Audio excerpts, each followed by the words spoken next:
D'abord, je suis Maria Miguel Sierra, je suis directrice de La Voix des Femmes, qui est une organisation membre du réseau Mariage et Migration, et je suis aussi membre du conseil d'administration du réseau Mariage et Migration.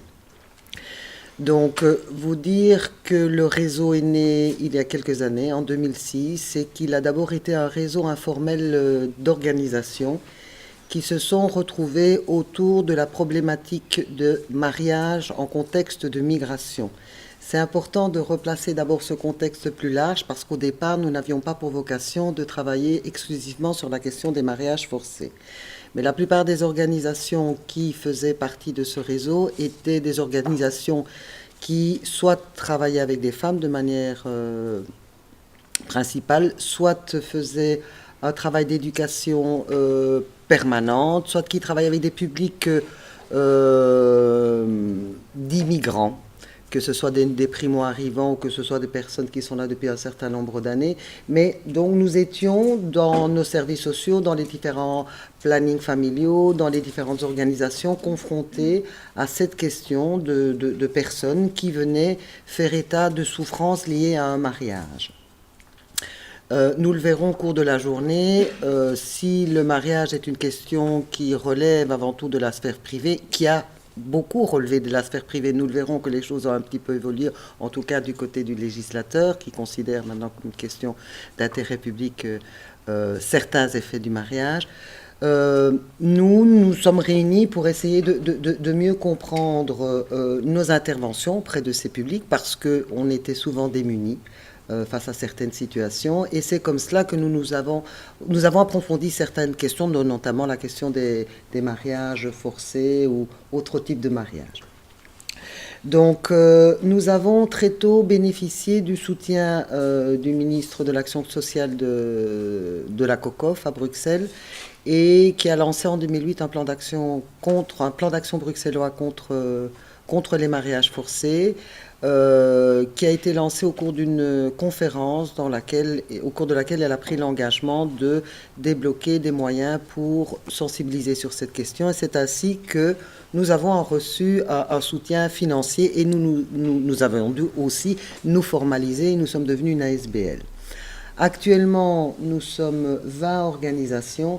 Je voulais vous dire aussi que ce qui était né comme une initiative bruxelloise est devenu une initiative plus large, puisque nous avons été très vite contactés par d'autres organisations en Wallonie, notamment la Maison Plurielle, puisque nous avons eu l'occasion de travailler ensemble.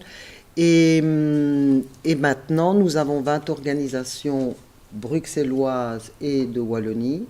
Et les principaux axes de travail sont tout d'abord un axe sensibilisation.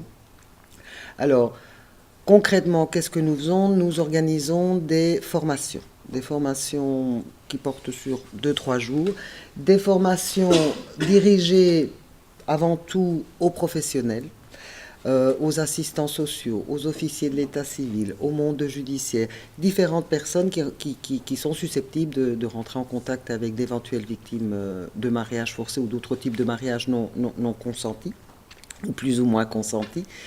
Nous avons aussi développé un travail de prévention. Je suppose que certains d'entre vous ont entendu parler de la pièce Amour morte, qui est du théâtre-action, qui est utilisé pour sensibiliser les personnes, l'auditoire à la question des mariages, à travers les âges, dans différents contextes.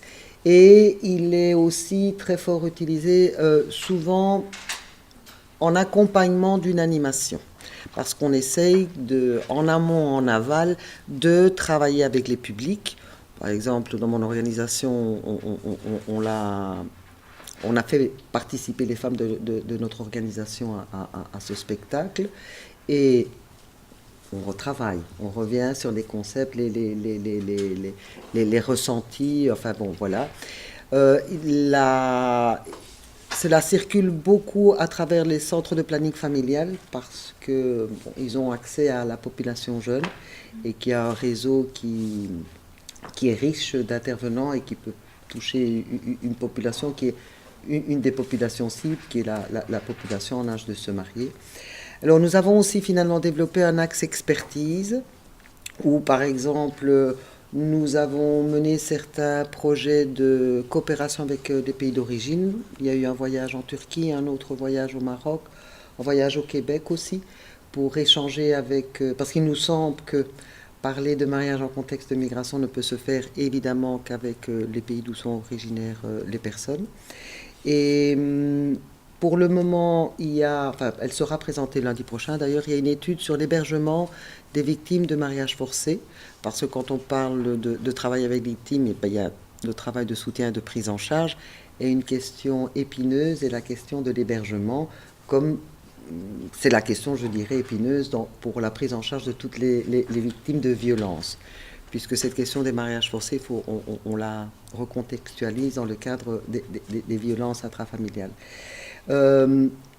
Il y a aussi, mais je ne m'attarderai pas sur cette campagne, la campagne Mon mariage m'appartient, qui sera présentée par la responsable de cette campagne qui est Caroline, qui vous en parlera en fin de journée. Et donc, voilà, certaines des actions que nous développons.